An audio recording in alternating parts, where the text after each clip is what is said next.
Rachel Reeves' proposed inheritance tax, referred sometimes as the tractor tax, is rapidly shaping up to be a political own goal of staggering proportions, and economists from the CBI Economics estimate the measure targeting British property relief, the BPR, and agricultural property relief, the APR, will cost the Treasury 1.26 billion more than it generates. This tax grab threatens to reduce economic activity by 9.4 billion by 2030, shrink investment, and cost 125,000 jobs, roughly the population of Blackburn, as Kemi Badenoch dramatically reminds us. While Reeves insists on the necessity of hard choices to plug fiscal gaps, this policy appears ill-considered and predicated on spite or envy. By imposing a 20% levy on inherited business assets over £1 million and restricting APR, it targets precisely the family-run businesses and the farms that underpin rural economies. I don't think it's about the individuals and the hardship these individuals face, though they certainly will face and do face hardship. I think it's about the destruction of our country, because those farms will have to sell off land in order to pay that tax. That land will be bought by companies. What we should be talking about are the companies that buy farmland as some sort of way to avoid paying tax in the first place.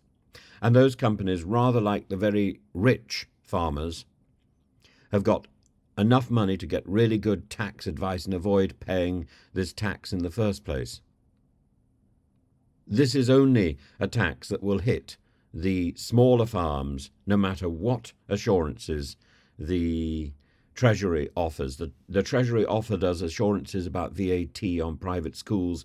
Oh no smaller faith schools will be affected, and Emmanuel School closes last week in anticipation of all these taxes, the business tax, the national insurance tax, and the VAT.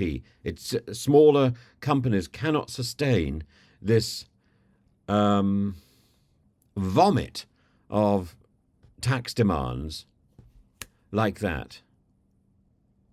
You may think the tax demands are right. They may well be in a long-term reorganization of our tax system.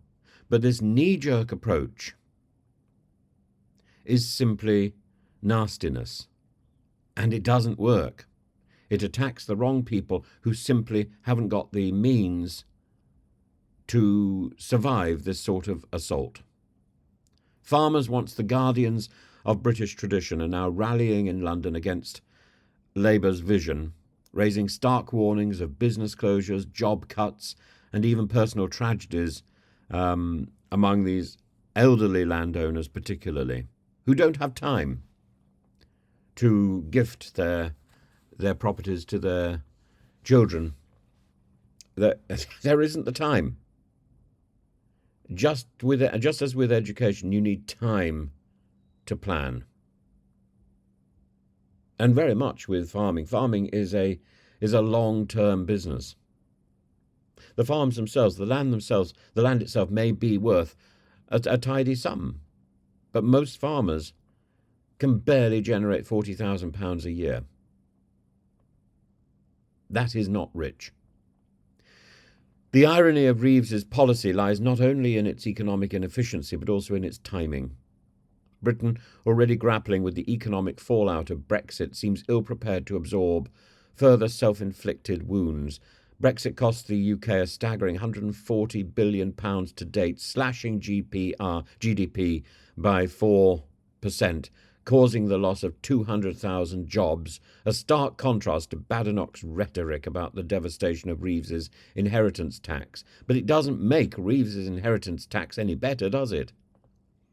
The hypocrisy of Badenoch's critique, the hypocrisy of Reeves's tax cannot be overlooked. The Conservatives' myopic embrace of Brexit has birthed an enormous albatross. just as Reeves is birthing an enormous albatross.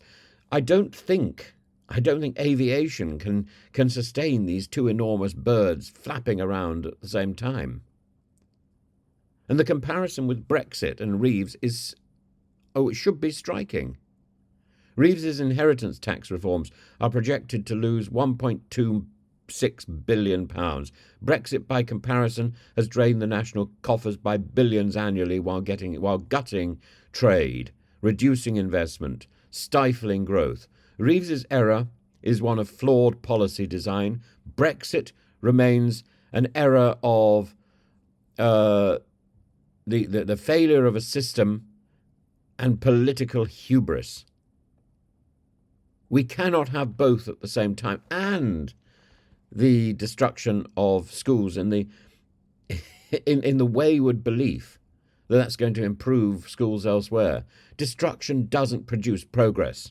Destruction is like a disease, and it passes through the landscape. If you want to do something good, do something good. So as we criticise Reeves's tax rate, it's essential to contextualise Labour's missteps within the wider backdrop of Brexit's far-reaching economic vandalism. Reeves has introduced an ill-fated policy, and the Conservatives' decade-long trail of chaos means that Badenoch's moral high ground is built on sand as well. Doesn't mean what she says is completely worthless, but it means, she needs to look at the damage that she and her ill-considered party have already imposed on us. It's not Brexit itself, but the way Brexit was arranged. It's not Brexit, but Lord Frost, which is the major, thing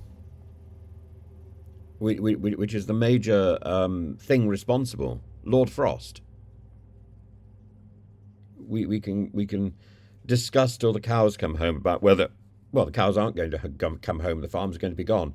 But we can discuss forever whether Brexit was a good thing or a bad thing, but the implementation of Brexit cannot be discussed. It is demonstrably flawed and has cost us dearly.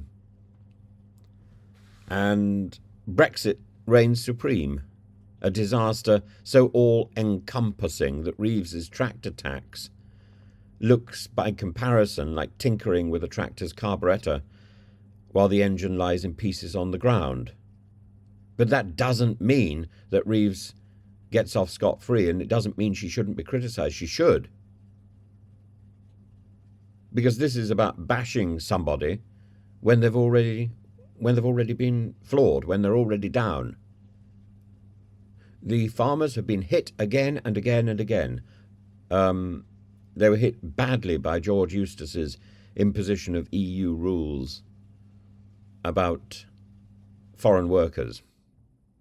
Then they were, and many businesses closed.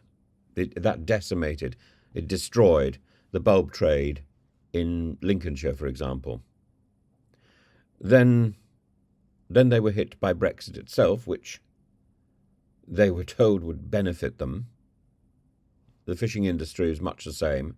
And now they're hit by Rachel Reeves. And incidentally, the fishing industry, there are plans to hit that. The things that we value, the things that define our country, are being destroyed by short-sighted government officials who don't do their homework. And the tractor tax is just one among many disasters rolled out by a smug, self-satisfied, arrogant organisation, the Treasury and the Chancellor, where ideology eclipses and stands before common sense.